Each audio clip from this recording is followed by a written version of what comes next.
Friends, ఇక్కడ మీరు చూస్తున్న నారుమడి వయసు 15 రోజులు. వరిని ప్రధాన పొలంలో నాటేదానికి ఇంకా 10 రోజుల సమయం ఉంది. మొత్తం ఇక్కడ నర్సరీ టైము 25 రోజులు.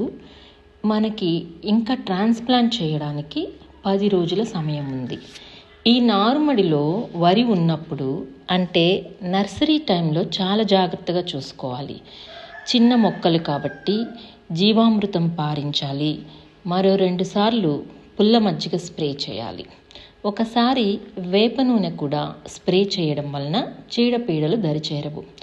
ఈరోజు జీవామృతంతో వేప నూనె కలిపి స్ప్రే చేయాలనుకుంటున్నాం. వేప నూనె నేరుగా కలవదు కాబట్టి కొంచెము కుంకుడుకాయ రసం తీసుకుని అందులో వేప నూనెని బాగా కలపాలి. 2 లీటర్ల ఆముదం తీసుకొని 1 కేజీ వేప గింజల పొడి వేసి బాగా ఉడికించి వేప నూనెను తయారు చేసి పెట్టుకున్నాము.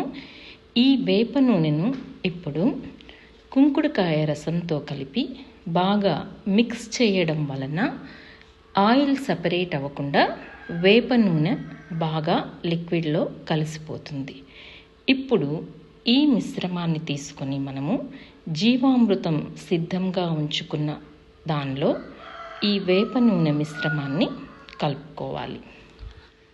మన గోశాల నుంచి సేకరించిన గోమూత్రం, గోమయము ఇవన్నీ తీసుకొని మనము జీవామృతంని తయారు చేసుకున్నాము.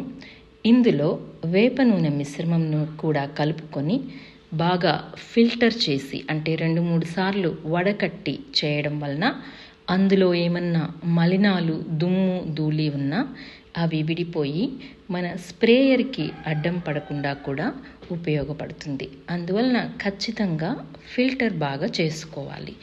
ఇప్పుడు ఈ ఫిల్టర్ చేసుకున్న మిశ్రమాన్ని మనము ఇక్కడ చూపించిన స్ప్రేయర్ సహాయంతో పొలంలో స్ప్రే చేసుకుంటున్నాము. ఈ స్ప్రేయర్కి సుమారు 200 మీటర్ల పైప్ కూడా ఉంది కాబట్టి మనము ఇంత హెవీ వెయిట్ పొలం వరకు తీసుకుని వెళ్ళాల్సిన అవసరం లేకుండా ఈజీగా ఇలా స్ప్రే చేసుకోవచ్చు. ఇలా మనము నారుమడి టైంలో అన్ని రకాల పోషకాలను అందిస్తాము. ఇలా న్యాచురల్ ఫార్మింగ్ చేయడం వలన మొక్కకి ఆరోగ్యం ఉంటుంది, మనకు కూడా తద్వారా ఆరోగ్యం చేకూరుతుంది.